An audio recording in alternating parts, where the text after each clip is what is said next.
Everyone, so welcome back to another video with Impossumon. Obviously, for those of you that don't know, I actually did win two of the three pre-release events that I played in this past weekend. By playing green, I played green all weekend long.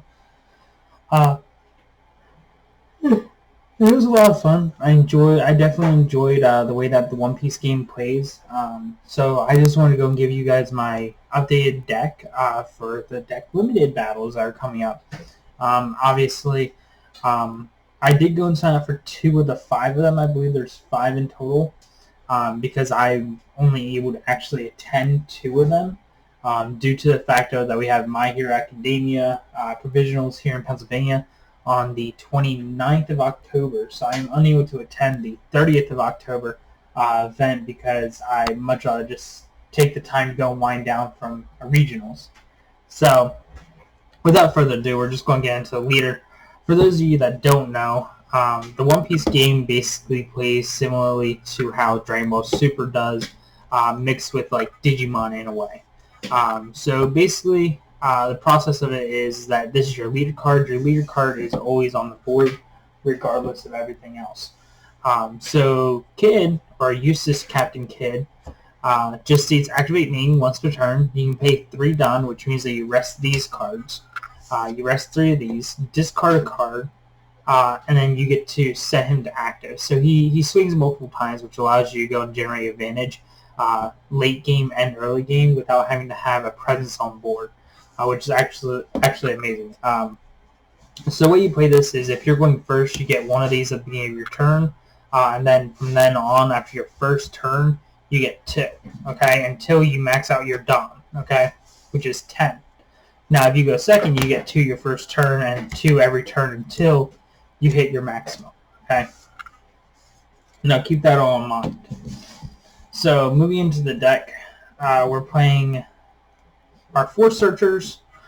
Just has activate main. You pay 1, you rest her. You look at the top 5, add any card with Supernova typing in its card to your hand, and then place the rest on the bottom of your deck in any order. We're playing 4 copies of Beatbo. Having a 3K body as a 1-drop is absolutely amazing in this format because there's a lot of times, like even during the pre-release events, that my opponents were shocked because of it being a Heart Pirate. A certain card in the deck is able to restand it. So if you put 2 Don on it, because the Dons give plus 1,000, and you put Don on a card, it's able to swing into a character because all characters are 5Ks, okay? So because of that, you're just swinging, you go and you waste 5, restand, swing again, which 9 times out of 10 is what cost my opponent the game, is because they miscounted how many attacks were going to be that turn.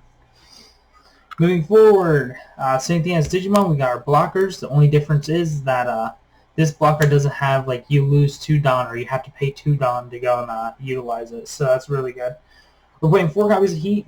A lot of people are opting not to play Heat and instead are playing something else, but I think as a 2-drop 4K, he's definitely worth the slot. Even if he can't be restood via law, he's still absolutely amazing. Moving forward, we have 4 copies of Scratchman Apu, or whatever the heck his name is. He has Don 1, so if you have a Don attached to him while he's on board, when he attacks, you'll rest one of your opponent's Don. As a 2-drop, as a 3K, that's still pretty good. Forces your opponent to go and react to you if you put 2 on him, or if you have Drake out. Because Drake, if you put 1 on this, will make it a 5K wherever it swings. Moving forward, a rogue just states that if you have 3 or more, well, first things first, Don 1 has same thing as the other one as a Poe. If you have 3 or more characters, this card gains plus 2,000 power. So you have a Don on, he's 4, and if his skill is active, he's 6. So it forces your opponent to waste 2 cards, or the super combo, which is 2K, to go and be able to get around that. And keep in mind, you guys, a lot of these cards do have shield value. The only one that doesn't so far is the blocker BJ over here. Moving forward, we're playing 3 copies of Killer, which just state on play, was it KO one of your opponent's rested characters with play cost of 3 or less, It has a trigger effect which triggers in your life zone that you just get to play. It's basically a security effect from Digimon. It is what it is. That's the best way to explain it. We got 4 copies of Promo Kid, which has Don 2. This card gains double attack, which means that when he swings, he's dealing 2 damage instead of 1. So 9 times out of 10, your opponent's going to waste resources to block this because they don't want it to hit. And then we have 4 copies of X-Drake. X-Drake just states Don 1, your turn. If this character is rested, your Supernovas or Navy type leaders and characters gain plus 1,000 power, which you guys may not think is much, but if you have a Don on him, he's 6, and when he's rested, he becomes 7,000 power. So he's actually really, really good. Next, we're playing 4 copies of Law. Law just stays on play. Set one of your Supernovas or Heart Pirate type rested characters with the cost of 5 or less as active. And a lot of people are going to be playing this as a 4-up because you not only get to restand Kid, but you can restand the Drake. You can restand Uro. 9 times out of 10, like 80% of the deck you can restand. So, and then we're playing 2 copies of Kid. A lot of people are opting to play 3 to 4. There is a lot of games, especially in the blue matchup, where you don't really care about this being down on board because 9 times out of 10 your opponent stables this back to your hand. So it's not exactly the greatest thing ever. It is great in the red matchup because you're able to just block the 6-drop Luffy. If they don't have the Don to go and toss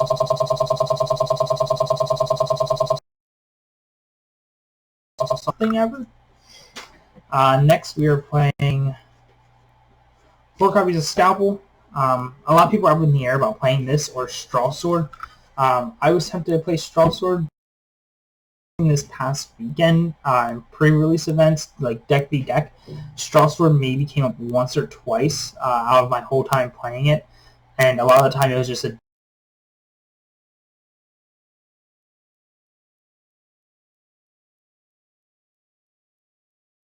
character or something like Heat or Beepo to go and sit there and be able to keep the pressure applied to my opponent. Basically, the counters are cards that you can play during your opponent's turn, which just state, like this one says, for 1, you get to one of your characters or leaders gain plus 2,000 during that battle, and I set 1 Don as active, so it pays for itself. And then it has a trigger, which say set up to 2 of your Don cards as active, which is great because you get your Don back, so you use it defensively. And we have 4 copies of Repel, which just state your leader or one of your characters gain plus 4,000 power during this battle, and then you set one of your Don as active. Obviously, I do have other decks, mind you guys. It's just I haven't bothered to open them. I want to leave them sealed as long as possible, and actually, I prefer to go and be able to leave them sealed and then raffle them off later on once printing comes to a stop of pre-release decks. Obviously, that will be in the future and nothing right now, but I definitely think this game's a lot of fun. If you guys are able to attend a Super pre-release, you should. Don't pay those Super pre-release prices. If you look at it like, where's my box? Here it is. I believe the Super pre-release Luffy or whatever, not the winter promo, but the other promo, I forget what it's called. I don't even remember where I put it. Regardless, it's absolutely absurd. You're paying, I believe it's like, I want to say it's something along the lines of like $70 to go and get the card. And like realistically, if you don't care about rarity and whatnot, you guys just go with the lower rarity variation. So like this is the pre-release promo variation of the card, but there's a lower rarity of the card that is actually printed through the promo pack. Just pick that up instead, or even pick up 4 copies of the promo pack. Don't buy these right now. It's just the market's so inflated with them going for about $70 a piece. Not worth it. But if you are able to get structure decks at like $30-$40 a pop, buy them, invest in them, hold them until the game gets gets its feet off the ground, because they will be worth something later on. Obviously, with it being a pre-release deck, it's going to be harder to obtain certain things. And just so you guys know, the actual difference between the pre-release and the regular deck is, as you see, this is the anime artwork. And I actually have a Japanese one here. And this is the artwork from the regular structure deck. So depending upon which one you want will depend on like what product you're going to buy at the end of the day. But basically, this is the manga. This is the anime artwork. And the only other difference is that all the cards are stamped super pre-release. And it's basically going to be like the highest rarity of these cards, as far as we know of. Because right now, we do not have anything confirmed about any of these cards getting foil printings for a while at least. So keep that in mind, you guys. Don't waste money on the super pre-release decks unless you really want to and you're able to get them at a reasonable price.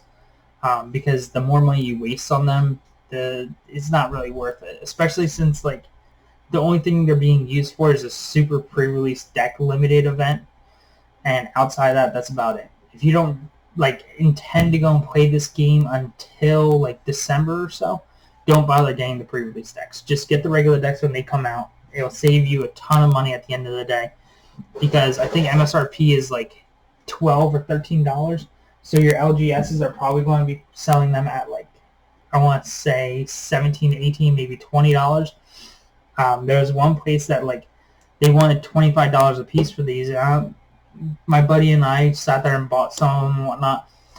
But at the end of the day, like, there's so many people online that are just selling them for $75, $80, $90. Heck, there's a couple people that are buying them at like $160 a piece, to make sure that they have the anime variation of the characters. So if you don't care about that and you want the manga variation of the character, just wait for regular release.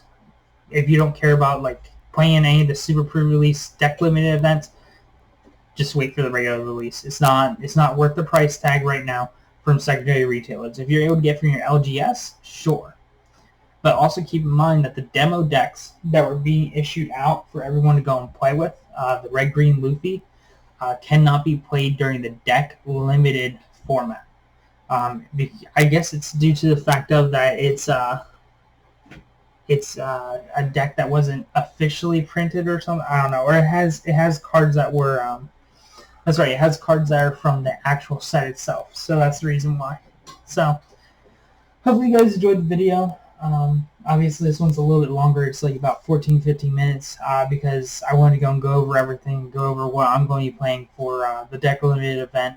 There might be some changes coming up, but until then, this is what I'm playing. Hope you guys enjoyed it and have a nice day.